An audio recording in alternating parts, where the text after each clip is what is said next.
Today we're going to be talking about factorials. So factorials,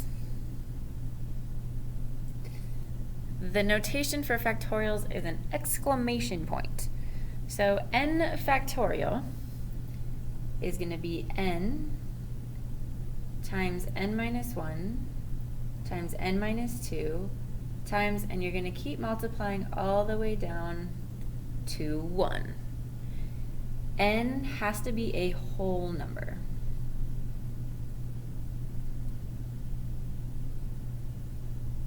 Okay, so no negative values, no decimal values, just whole numbers. So if I wanted to do something like 9 factorial, okay, that's going to equal 9 times 8 times 7 times 6 times 5 times 4 times 3 times 2, and obviously the 1 doesn't change it, but just for the symmetry of the whole thing. And then obviously this is going to be a really big number, so you'd be able to use your calculator. This ends up being 362,880.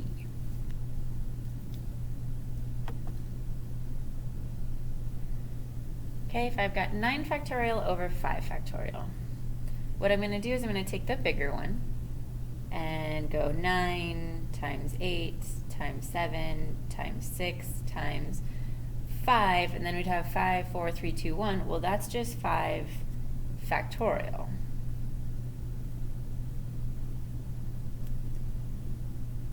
Okay, so in this case, those would simplify. So then all we'd have to do is those values multiplied, which gives us 3,024. Okay, there is one special thing that we have to talk about. So n has to be a whole number, but for some calculations, we need to calculate 0 factorial, which sort of counterintuitively is going to equal 1. And this is just going to be an assigned value, because in the calculations where we need 0 factorial, we need it to be 1, and we'll get into that later. But anytime you've got 0 factorial, it is 1. So now we're going to do a few problems that don't involve numbers, but rather variables. Alright, so I've got x plus 3 factorial over x plus 3. Well, I can take this, and just like we did with the numerical one, I can have x plus 3 times the number 1 less than it, which would be x plus 2 factorial, all over x plus 3. So the x plus 3's will cancel. So this is going to simplify to simply x plus 2 factorial. When our expression involves 2 factorials, the key here is going to be taking the bigger one and writing it in terms of the smaller one. So I'm going to take the x plus 1 factorial. That's going to be x plus 1 times the number 1 less than it, which would be x, times the number 1 less than that, which would be x minus 1. So I've arrived here. So I'll write that as x factorial all over x minus 1 factorial. So we're just left with x plus 1 times x, which we could go ahead and write as x squared plus x. Okay, now we're going to do some equations. Okay, so we're going to solve for n here, but just like I said before, we're going to take the bigger factorial and write it in terms of the smaller one. So the numerator is going to be n plus 1 times n factorial over n factorial. That equals 5. The n's will cancel. So we have n plus 1 equals 5. So our n is 4. So we've got x plus 1 factorial over x minus 1 factorial equals 6. So we'll take the bigger one and keep decreasing by 1 until we get the smaller one.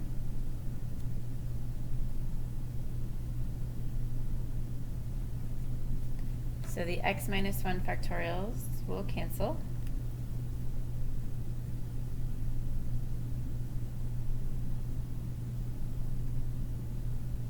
So we've got x squared plus x equals 6. So we have a quadratic term, a linear term, and a constant, which means we're going to need to factor. So this is going to be x plus 3 and x minus 2. So either x equals negative 3 or x equals 2. However, with factorials, we don't have negative factorials. So the negative 3 is not our solution, but 2 is.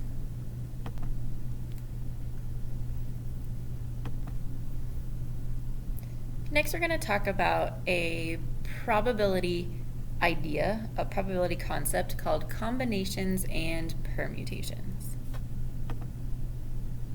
So we're going to run through a scenario, and you don't necessarily need to write this down, but I have 4 letters, A, B, C.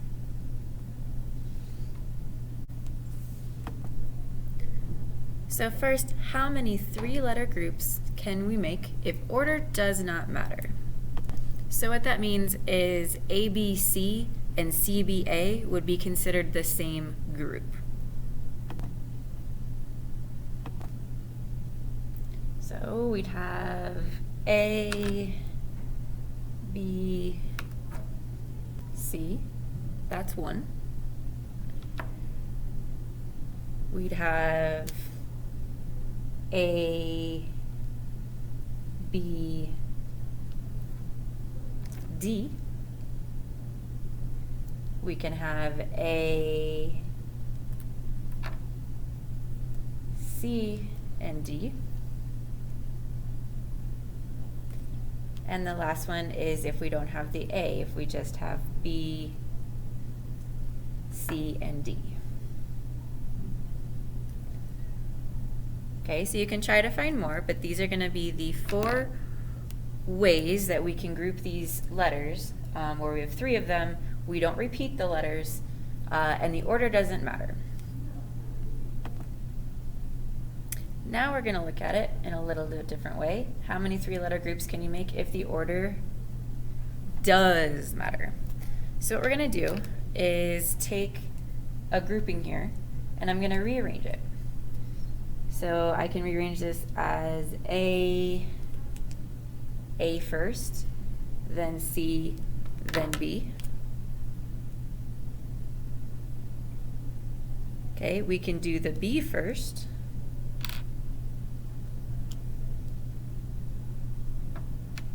Which leaves me with A and C. B first with C, then A. And lastly, if I did the C first, A and B, or the C first followed by a B, then an A.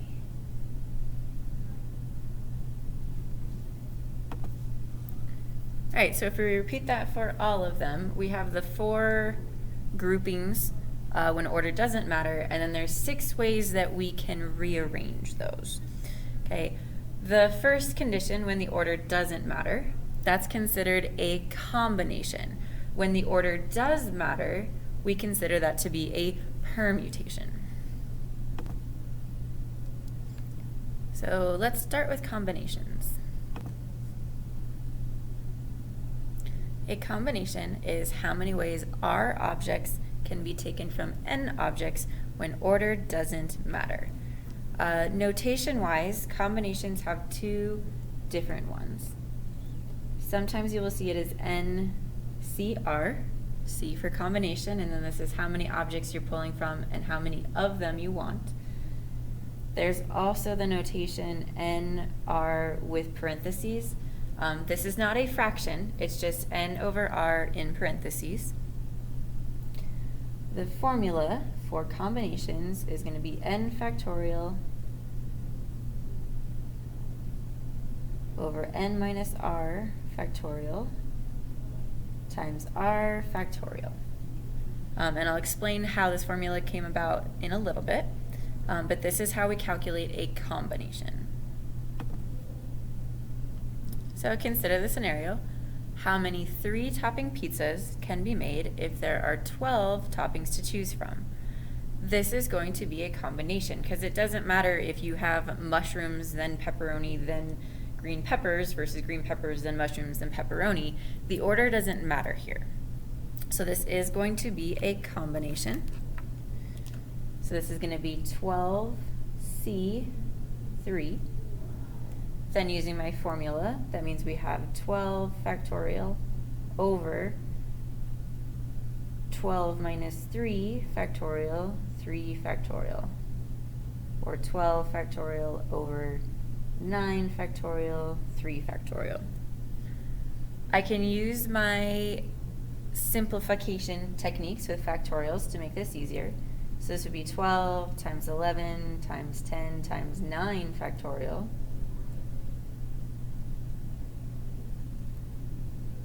So then this would end up being just 12 times 11 times 10 over 3 factorial, or 3 times 2 times 1, which ends up getting us 220. Next, we're going to talk about a permutation. A permutation is how many ways our objects can be taken from n objects when order does matter. Okay, before I give you this formula, I want you to think about, you have an understanding of how this one works. So let's say I have 6 objects and I want 3 of them. And the order matters. Well, with this, thinking about this, well, 1, 2, 3. I have 6 options for the first one, which leaves me 5 for the second one, which leaves me with 4 for the third one. Well, if I continued, we'd have 3, 2, 1. So this is really going to be 6 factorial divided by 3 factorial. So for a permutation, we only have one notation. NPR is going to be n factorial over n minus r factorial.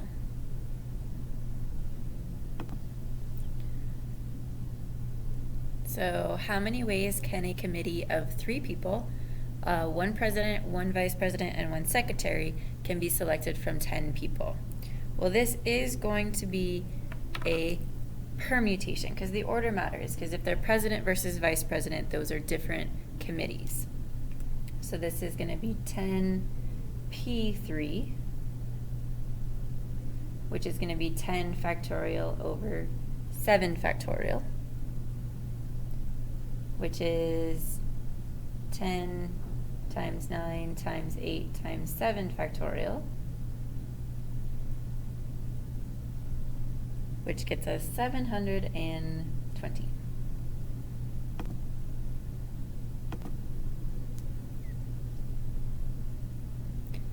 So how many ways can 6 books be placed on a shelf? So this is going to be a permutation because the order matters. So we have 6 objects that we're selecting from, and we're selecting all 6 of them. So we're going to have 6 factorial over 6 minus 6 factorial. So that's going to be 6 factorial over 0 factorial. And this comes back to the discussion earlier of why we need to assign 0 factorial a value. And that value is 1. So this is 6 factorial over 1, which is going to be 720. Now I'm going to show you on the calculator how you can do combinations and permutations.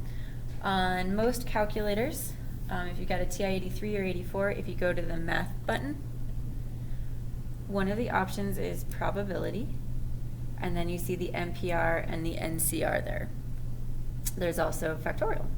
A shortcut to that is going to be the alpha, these F shortcut menus under F2 is also the NPR and NCR. So let's consider this scenario. 14 kids try out for baseball.